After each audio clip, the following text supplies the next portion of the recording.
All right, so let's look what I have here. I got this from Amazon. I don't know what brand this is. This is what it said, DZG. It was, I can't remember how much I bought it for. It was really cheap. I just remember it being pretty cheap. 10 bucks, 20 bucks, or whatever it is. So basically what it is, there's a relay, 12 volt relay, 40 amps. That's pretty strong. Here's the negative side. Here's the positive side.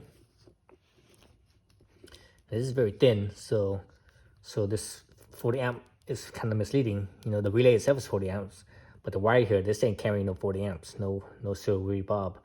This is maybe, looking at this wire here, the ground wire, seeing how thin it is, and the hot wire, how it's actually, the hot wire is actually a little thicker. It's probably thicker because it's longer. But you know, this is probably like a, I would say this is probably maybe at 12 volts, this is probably maybe 10 amps, 15 amps at most. Fuse here is, I think it's a really high fuse too. This is not right. 30 amp fuse. Yeah, no way this wire is 30 amps. No silver bob.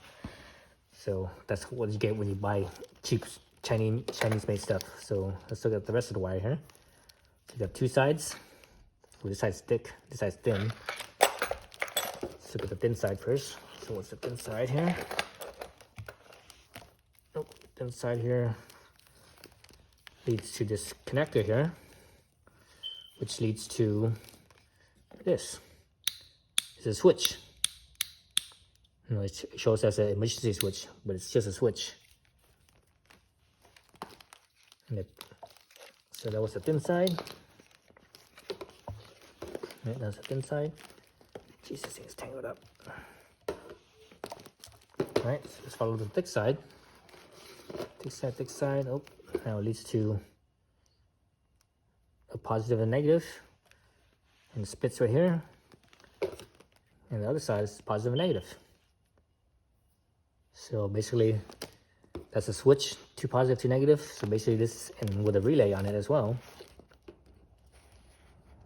So that relay is there for I would guess is that when you turn on the ignition,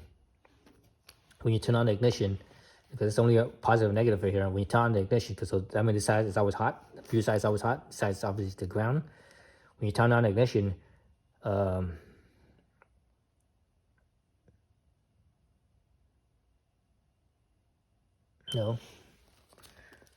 that's like when you turn this on.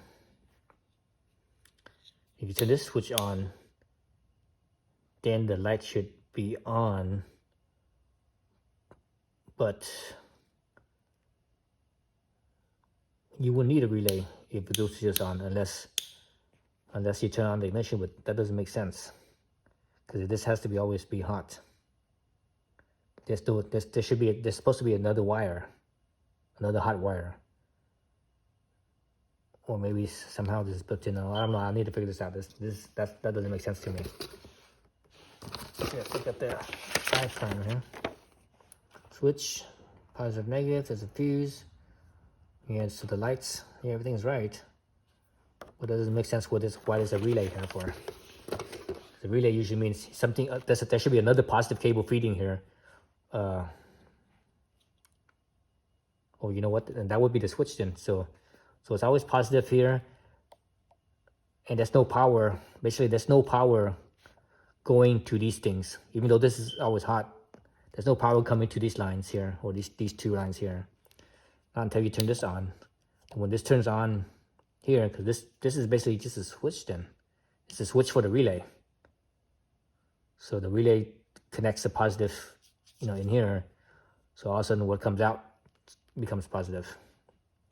So that's actually basically, if I understand this properly, there's no actual like power source coming through here.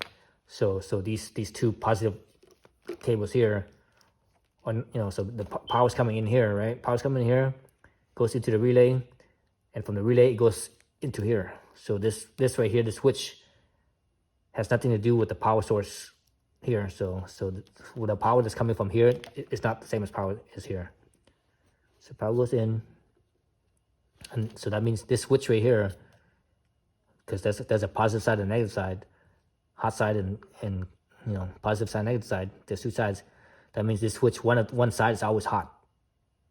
Actually, both. No, there isn't a positive and negative side. This is both positive. Both of them is positive. So one of them is always positive, always hot. Then when you switch it on, the other side becomes hot. So they're both hot. Then it goes in here. Then it activates the relay. Then the relay will connect the main power switch to these ones. So okay, so that makes sense. Okay, now I get it. So that's that. So I got that for dirt cheap. I got this right here. This is I don't know what brand this is. This is just some cheap thing from Amazon for like $10. Literally like 10 or maybe with $20. I bought this like 6 months ago, so I don't even remember how much it cost. I mean, I have to look at my purchase history and see how much it is. But this is also dirt cheap, so they're both the same, both sides. So there's two sides. Little light, there's a little protective tint in here, so but it's clear. It's actually clear, not blue. So underneath it's clear. This is a let's see. This is a spot beam. So I wanted a spot, not a flood. And now there's a mounting bracket, and I actually just ordered another bracket or not another bracket, but like another bracket. So these ones connect to this right here, depending on how you want to connect it. But how I'm gonna do it is I also just ordered another one, a clamp type. What I'm gonna do here on my trail is once I get the clamp in, I'm gonna clamp it onto this crash bar, probably on the side, because if you look straight ahead, actually look from the back here. You look from here, those crash bars just barely on the outside of the forks. So if I can't put it up here, it's gonna hit the fork. The light's gonna hit the fork, so I have to put it on the outside here. So I'm gonna put it right above here, right at the top. I was thinking leaving it lower, but I think it's better to put it a little bit higher, so that way it's less likely to have stuff hit it. If you put it down here, stuff's gonna hit it. So I'm gonna put it up right here. So it's gonna basically hang out right there. Let's just grab that. Got one of these. It's gonna hang out like so, something like I don't know, something like this or like this, whatever, however it's gonna mount. It's gonna be something like that. So it's just enough that way it clears the fork.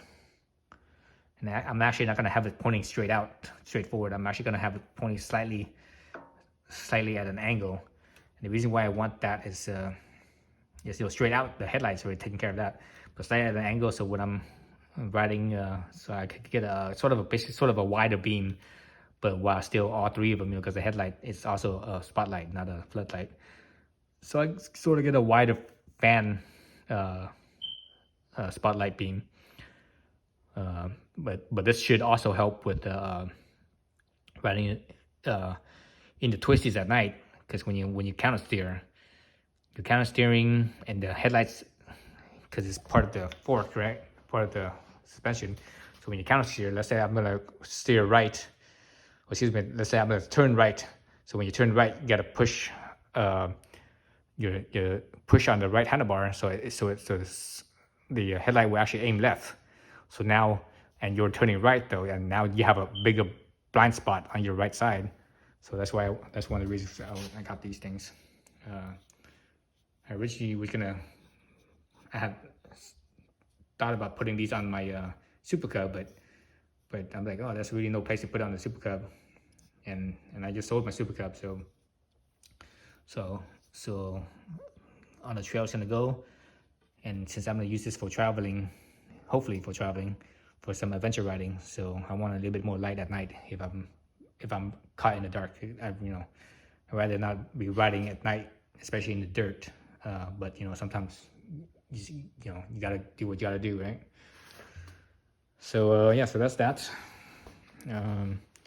So again, I'm still waiting for the mounting bracket. So hopefully the mounting bracket I just ordered is gonna fit this and also fit the little crash bar on the trail. So so that's it. So I can't remember how much this wiring harness had. I think it was more than $10, or possibly 20 or 30 bucks. So I don't see it being much more than 30 bucks for that. And these ones were I think these ones were about 20 bucks. So I don't even know. I think both of this right here was probably about 50 bucks. This wire harness and these things. So somewhere around that price range. Again, I bought it like 6 months ago, so I don't exactly remember. So yeah, so once I get that bracket in, I'll show you guys how to hook this up. Actually, I could probably do this right now because these right here is what attaches to this, and this will be on the bracket. So I can do that now, but I don't feel like it. All right, stay tuned for that. All right, so I got my wiring harness here. I got my light clamp. So I have these lights here, right? So LED lights. So I'm gonna mount it on, you know, attach everything. So let's run the wire harness first. Already got all the body panels off, and you can see that in my other video. Let's see. This is a kind of complex wire harness because it has a relay and everything. So if you wanna know about how this wire harness works, you just watch the other video when I was talking about the wire harness and the prep work and everything, or lay it out. So I need to unscrew the battery cover so I get access to the positive and negative terminals. Hopefully there's enough space in that bolt because I need to connect these two ends in there. Hopefully there's enough space. I think there is. This is pretty thin, so we'll see. Let's open that up. That uses a 5mm Allen.